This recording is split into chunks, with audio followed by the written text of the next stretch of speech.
What is up, guys? Krenar here, aka Crypto Cray. In today's video, I want to discuss the use cases of Bitcoin and how those use cases have evolved over time, and where I see the future of those use cases going, how I see those evolving. So before we start the video, if you haven't already, please check out my previous videos. I've made a previous video talking about how to be a crypto contrarian, how to take the current market sentiment and work against that to hopefully become a better investor. And also I made a video discussing about why I have a belief that you basically can't have a working, functioning public blockchain without a cryptocurrency. So if you haven't already checked those videos out, please check them out. And without further ado, let's get into this video.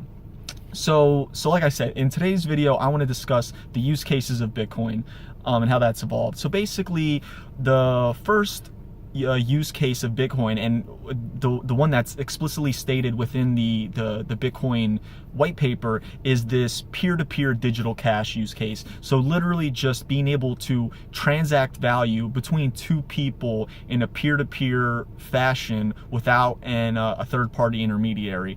And in the early days of Bitcoin, this was a really kind of easy thing to do, because there wasn't a lot of congestion on the network. There was a relatively low adoption rate of the network, and so what that led to was low transaction fees over the network, as you didn't have to pay excessively high fees to get your transaction fit into the blocks. There wasn't a backlog of transactions, and so that just made it overall a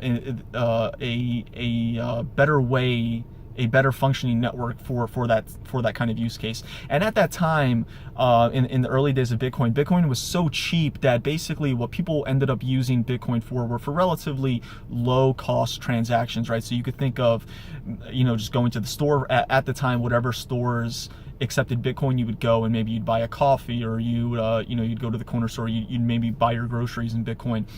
And also another kind of use that people had for it was paying maybe freelancers or paying workers all around the world. Instead of sending remittances through the standard kind of like bank wires or Western Unions and money orders and stuff, which typically have high fees, people, especially libertarian minded people who wanted sovereign control of their funds, they chose Bitcoin because they saw it as this really useful way to be able to send money peer to peer without a bank. So that was the first use case. And up until about 2013, when we see the first spike in Bitcoin, right, that 2013 bubble, where I think at the end of 2013 it ended up hitting almost up to $1,200. That was caused primarily, one, due to the higher public awareness of Bitcoin, but at the time, Greece was going through some economic hardships where basically the government was freezing funds in banks. There was essentially almost a bank run, and people weren't allowed to hold their funds, and so this drew attention to this basically pointed attention to the use case of Bitcoin as being this use case of a store of wealth, of essentially digital gold, right? So it went from being used as just peer-to-peer money, but then being used as a substitute to gold to hold your savings and your wealth, because people started to realize, well, wait a minute, my money's in the bank, but then the banks can shut me off at any time, and then they can put limits on how much money I can withdraw at any time, and so basically my money isn't my money anymore. And what Bitcoin allowed you to do was take your money out of the fiat system, convert it into Bitcoin, and then once you hold your private keys, no one can take those funds away from you, right? No government is going to be able to take over the Bitcoin blockchain. They're never going to be able to do that. And no one's ever, unless they put a gun to your head and force you to give away your private keys, no one can take those away from you from a distance. No one can just freeze your funds. So the use case of so that led to this awareness of the use case of Bitcoin as a digital gold and a store of value. And even going in most recently into the 2017 hype cycle and bull market that we experienced, that was led primarily to the use case of, or to the awareness of the Venezuelan economy, where they've been having a lot of trouble with inflation and basically keeping up with the kind of decline in their economy. And people are starting to see that, hey, wait a minute, why would I keep my money in my government's fiat currency when it's just currently being inflated and it's worth nothing, right? I think the latest figures, I think in the last 12 months, the Venezuelan currency, the national currency, has inflated 40,000%. I mean, think about that, guys. For a 40,000% inflation rate. That is crazy. If you think the declines and the swings, the volatility in cryptocurrencies are a lot. I mean, imagine something increasing or something basically losing value 40,000%. That's essentially left you with next to nothing in terms of, if you had $100, you're basically left with pennies on the dollar at that point. So that makes the 60-70% correction in crypto markets that we've seen recently, look tame when you take into account, the 100, the 40-50x that we saw within the market just in 2017 before we saw that correction, right? So we're still up necessarily in terms of total market cap as compared to this similar point last year. So those are the kind of two main use cases that we've seen up until this point in Bitcoin. Has been the peer-to-peer digital cash, which was in the early days when the network was a lot less congested and it more easily allowed for that use, and more recently with the decline in the trust of governments and national monetary systems, and just overall kind of declining economic conditions in a lot of kind of third world countries around the world, and developing countries around the world. You've seen this flight to Bitcoin as a way to hedge against the inflation in your country, basically to be able to hold your savings and to store your wealth. So where do I see those things going in the future?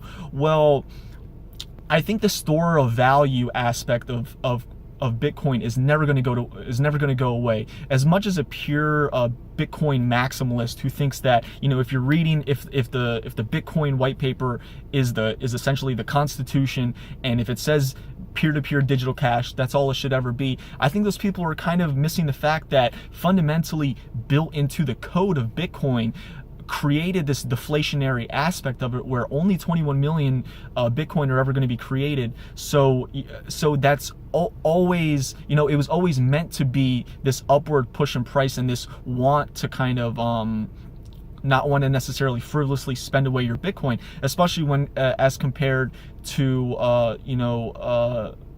the monetary system that a lot of our, the fiat monetary system that basically every government and every country, in the world uses, where they're just constantly inflating. So when you juxtapose those two, of course you're naturally going to want to use the Bitcoin network to pay or to hold your value instead of just using it to pay. So I think that use case is going to remain. And if you look at gold, gold experienced a huge rally in the early 70s or in the mid 70s when it became legal again. A lot of people don't know that it was illegal to hold gold in the United States for approximately 30 years, from the 30s to the 70s. That'll be 40 years.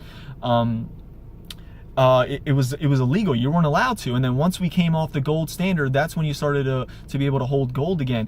And the boomer generation, they were hitting their they were basically in their 20s at that point, right? The boomer generation starts somewhere in the 40s, right after, in the mid 40s, 50s. So they're in that prime savings age where all of their excess funds that they had been saving throughout their lives at that point, once they got access to this gold, that caused a huge surge in the gold price.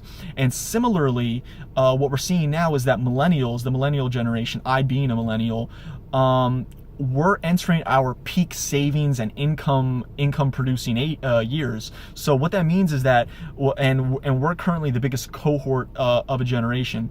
So and I can't tell you how many people that I know that are going to be holding gold that are my age. While I think that should be part of a balanced portfolio for anyone, if you're talking to the average millennial, I think it makes a lot more sense for someone who's in the millennial age group to, if they have $500, $1,000 in savings, to put that in Bitcoin instead of instead of necessarily buying that, instead of necessarily buying gold to kind of store their wealth.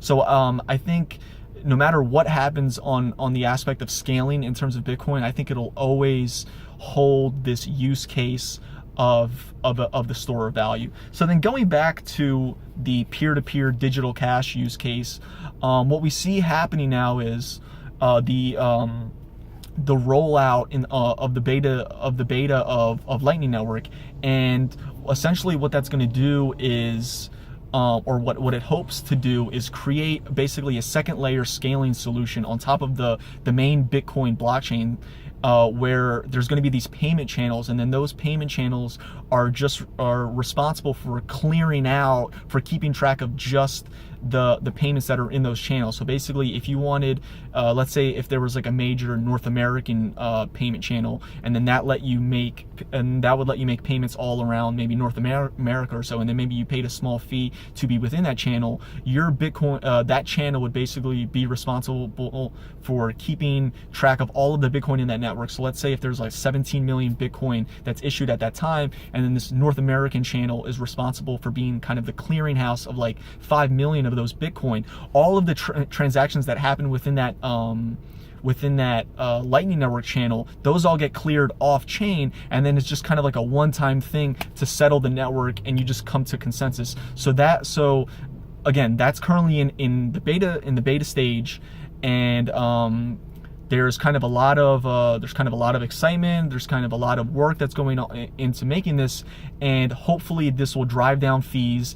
This will increase scalability, so you're not having a backlog of transactions, and which kind of reignites that use case of a peer-to-peer digital cash. So those are kind of my thoughts. I think that the use case of Bitcoin as a store of value isn't going away anytime soon, just based on the deflationary aspect of Bitcoin. And I think that the use case of peer-to-peer digital cash could potentially be making a comeback with the rollout of these second layer solutions like Lightning, and whoever knows what might come down the road in terms of developments on the software of Bitcoin, with it being open source. I mean, anyone who has a good idea can come out there, can work on it, can show it to the community, and if the community likes that, then they can accept it.